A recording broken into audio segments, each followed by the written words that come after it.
To finally buy that panoramic ocean view condo, I activated a get paid if rejected system. My target, Ethan, the brilliant but unapproachable law student, the ultimate campus heartthrob. Every time he rejected me, the system deposited $10,000 into my account. For 2 whole years, come rain or shine, I confessed my feelings to him 99 times. For the 100th time, I stood under the guy's dorm building with a megaphone, ready to claim my final $10,000. Ethan, I like you. Be my boyfriend. I'd even opened up Snapchat to message the real estate agent for the beachfront condo. Then, the door to the second floor balcony opened. Ethan stood there in loose loungewear, looking down at me. Okay. His voice wasn't loud, but it echoed across the entire dorm area. Grab your ID. We're going to City Hall to make it official right now. My hand shook, and the megaphone clattered onto my foot. Wait, what? Dude, where did my ocean view condo go? The early autumn breeze whistled through the sycamores under the dorm building, making the megaphone in my hand feel chilly. I cleared my throat and pressed the switch. Ethan, I like you. Be my boyfriend. A massive echo reverberated between the buildings. A crowd of guys had gathered around, some even holding cups of instant soup, watching the show. Lily's here again. Is this the 100th time? She actually dares to go for the Ice Prince. She's really determined to hit that brick wall. If Ethan says yes, I'll eat this instant soup cup. Soup and all right here, right now. I lowered my head, feigning shyness and nervousness. But inside, fireworks were exploding. Reject me. Just tell me to get lost, quickly. Ethan, please, be merciless and just turn me down. I chanted in my head. If he just said, not interested one more time, the system would transfer my final $10,000. A whole $1,000,000. I'd even opened up Snapchat to message the real estate agent for the panoramic ocean view condo. The down payment was happening today. For 2 years, come rain or shine, I'd confessed to him in every creative way imaginable. He was handsome, brilliant, top of his class in law school, and famously unapproachable to women. He was basically my personal ATM, tailor-made by fate. For the first 99 times, he was a true professional. The first time, he said, "Excuse me, coming through." The 10th time, he said, "I'm busy." The 50th time, he said, "Lily, are you that bored?" The 99th time, he frowned at me and said, "Stop coming here." I'd heard it as, "Stop coming here to collect money." No way. I was still short 10,000. So today, I brought the megaphone. The second floor balcony door suddenly opened. Ethan, in loose loungewear, his fair skin almost glowed under the streetlights, his jawline sharp enough to cut glass. He leaned on the railing with one hand, looking down at me. The entire scene went silent. I took a deep breath, ready for the sweet sound of "Get Lost." But then he suddenly chuckled. Okay. I froze. The guys around me froze too. He straightened up, his voice not loud, but it clearly reached my ears. "Grab your ID. We're going to City Hall to make it official." Clatter. The megaphone slipped from my hand and hit my foot. The system in my head let out a piercing scream. Warning! Target has not rejected. 100th confession mission failed. $10,000 reward canceled. My vision went black. I almost passed out right there. The whole place erupted. The guy with the instant soup cup even dropped his fork in shock. My best friend, Chloe, was shaking my shoulder wildly from the edge of the crowd. "Lily, you did it! You brought the Ice Prince down from his pedestal." I didn't feel like I did it at all. I just felt a suffocating pain in my chest. My ocean view condo, my floor-to-ceiling windows, my huge balcony all gone. I stiffly raised my head, looking at Ethan on the balcony. "Ethan, are you studying for the bar exam too hard lately? Are you out of your mind?" He had his hands in his pockets, his tone flat. I'm perfectly clear-headed. But you used to say we had no chance. That was before. He paused. Now I've changed my mind. I was almost in tears. Ethan, seriously, don't be impulsive. A forced relationship never works out. He looked at me, a flicker of an imperceptible smile in his eyes.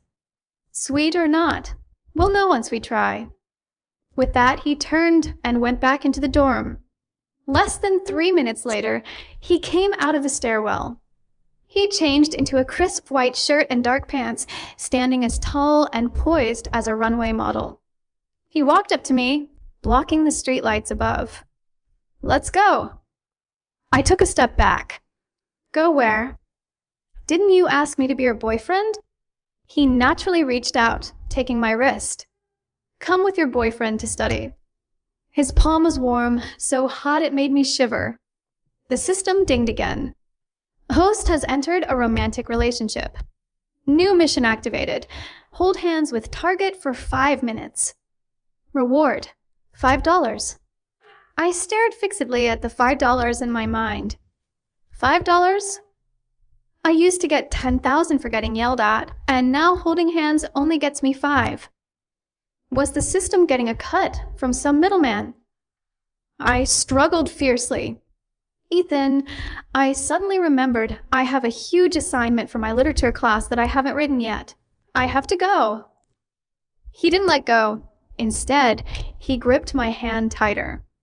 Literature class assignment? Your English Lit department has advanced math this semester? I choked. He looked down at me, his gaze incredibly penetrating. Lily, you chased me for 2 years. Now that you've got me, you want to run? I didn't. Then just follow along. He led me, past a sea of guys staring like they'd seen a ghost, out of the dorm area. All the way, I tried to pull my hand free. But Ethan's grip was surprisingly strong. He even threaded his fingers through mine, turning it into an intertwined hold. The system slowly announced. Hand-holding duration met. $5 deposited. I looked at the $5 transfer notification on Snapchat, my heart aching like crazy. Taking that money felt like an insult to my intelligence. At the library, Ethan found a window seat. He pushed a thick textbook on contract law in front of me. Read. I had no mind to read. My head was filled with how to make him break up with me first. If he broke up with me, maybe the system would still count it as a failed confession and give me that $10,000. I started acting out. I deliberately dropped my pen on the floor. Clink! He bent down, picked it up, and handed it to me.